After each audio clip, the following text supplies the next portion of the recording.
నన్ను ఎంతగానో ఆదరించిన ప్రేక్షక దేవుళ్ళకి thank you so much. And అలాగే క్షమించండి, నిజంగా ఆ క్షణంలో నాకైతే నిజంగా ఆ క్షణం కాదు, దానికంటే ముందు నుంచి కూడా నేను చాలా ఆలోచించిన. ఎందుకంటే చూస్తున్నారు కదా, ఇంత ఇంత పెద్ద ఫ్యామిలీ మాది. సో నేను ఎప్పుడు నాకు మా పిల్లల అరుపులు, మా పేరెంట్స్ అరుపులు, తర్వాత ఇది ఎప్పుడు నాకు నా మైండ్ లో అండ్ నేను ఉన్న సిచ్యువేషన్ లో ప్రతి క్షణం నాకు ఉంటుండే. బట్ నేను మీ అభిమానాన్ని నేను ఒక బూస్ట్ గా తీసుకొని నేను అన్ని రోజులు ఉన్నా అండ్ ఉంటుండే కూడా యాక్చువల్లీ. కానీ నిజంగా చెప్పాలంటే నా వల్ల అవ్వలేదు.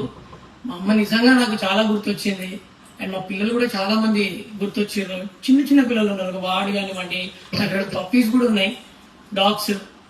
అండ్ మా చాలా పెద్ద కుటుంబము. నేను ఈ వాతావరణంలో పెరిగినా కాబట్టి నాకు నిజంగా అక్కడ ఆ వాతావరణం సెట్ అవ్వలేదు. నిజంగా నాకు ఎన్ని రోజులు ఓట్లేసి నన్ను అక్కడ నిలబెట్టారు. నిజంగా మీరు లేకపోతే నిజంగా నేను లేను. సార్ కూడా బాగా సపోర్ట్ చేశారు. నేను అండ్ బిగ్ బాస్ హౌస్ లో కూడా ఉన్న వాళ్ళు మాక్సిమం వాళ్ళు కూడా సపోర్ట్ చేసిర్రు. నేను ఎలా ఉన్నానో మీరు అందరు చూసిర్రు. నిజంగా నేను చిన్నప్పటి నుంచి ఎక్కడ కూడా నేను ఎవరితో గొడవలు కూడా పెట్టుకోలేదు. బట్ అక్కడికి వచ్చిన తర్వాత నాకు ఎలా అయిపోయిందంటే, నా వల్ల అనవసరంగా ఇబ్బంది పడుతున్నారు అవతల వాళ్ళనే ఫీలింగ్ లో ఉండిపోయినా తప్ప నిజంగా నేను ఎప్పుడు సెల్ఫిష్ గా అయితే ఎప్పుడు ఆలోచించను. నా నేచర్ అది కాదు. అయినా సరే ఆడాలి అని చెప్పేసి మా మమ్మీ కోరిక అండ్ నన్ను అభిమానించే మీ కోరిక కాబట్టి నేను 9 వారాల దాకా తట్టుకోగలిగిన. దాని తర్వాత నిజంగా నాతో అవ్వలేదు. దానికంటే 8వ వారం నుంచే నాకు నిజంగా నా మైండ్ లో నాకు సరిగ్గా నిద్ర పట్టకపోవడము, నైట్ అంతా పడుకోకుండా వెళ్ళడము. మీకు తనుజక్క కూడా చెప్పింది అండ్ అక్కడ ఉన్న వాళ్ళు ఇమాన్యుల్ అన్నా కానివ్వండి, చాలా మంది కూడా చెప్పారు, ఎందుకు రాలా, లేచి కూర్చుంటున్నావు, ఎందుకు పడుకోవట్లేదు. ఇదంతా జరిగింది.